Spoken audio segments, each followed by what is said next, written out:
It says which expression is equivalent to parentheses 150 minus 75 close parentheses divided by 3 excuse me parentheses 4 plus 3 to the power of 2 or 3 squared. So again, I'm going to look at my answer choices to see what is it that they're really asking me to do. So from what I see, they don't expect me to solve it all the way to find out one single number. All they really want me to do is to see what steps that I do are going to match the steps that they gave me, right? To see which one is true. So that means we're going to have to use GEMDAS. So I'm going to pause the video and write GEMDAS right here on the side. So now with GEMDAS, again, I need to look at what's at the very top, which is a G, and it stands for groups. So that means I need to look for groups within the expression. So then my groups would be right here, the negative. I mean, not the negative though, 150 minus 75. So I'm gonna circle it. And my other group is the 4 plus my 3 squared, or 3 to the power of 2.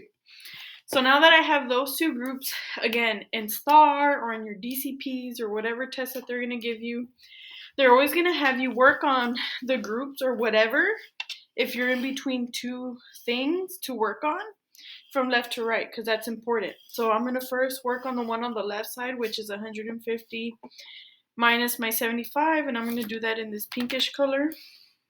So I'm going to work that out right here. So 150 minus my 75, and then I'm going to subtract. So then again, 0 minus 5, I can't do that, so this becomes a 10. And then this 5 becomes a 4. Okay, so now I have 10 minus 5, which is 5. But then I cannot subtract 4 minus 7, so then I have to borrow one from my neighbor. The 1 becomes a 0. So now it's 14 minus 7, which is 7. So now I get 75 right here. And then I'm going to rewrite everything else. So then divided by 3, parentheses, 4 plus my 3 squared, close parentheses. So now that I have that, remember, oh, and I forgot to circle the G, my bad. So now I did this.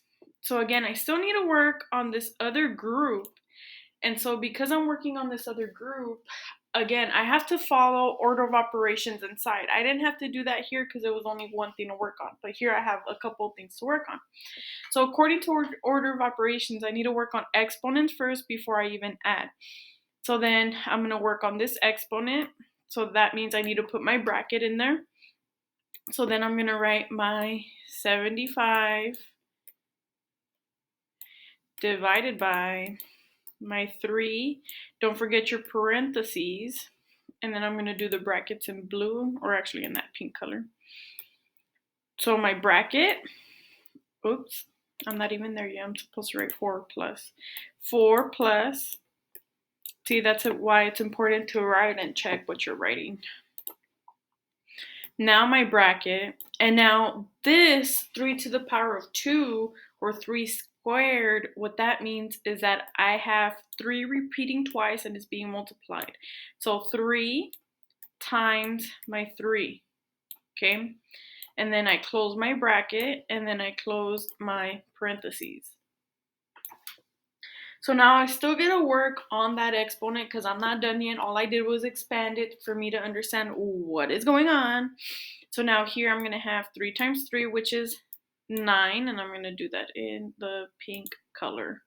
9. And then I drop my brackets because I don't need them anymore. But I do need the parentheses around because I'm still have the 4 plus part. So 4 plus. And then close my parentheses, and then I'm going to rewrite everything else that was around that 9. So 75. So now here, I still need to work on this part. So I'm going to do 9 plus 4, and that should give me 13. And then I write my parentheses, and then I have 75 divided by 3 times my 13. So then if I look at this, this is my only answer choice to work with. So my answer would be B, okay?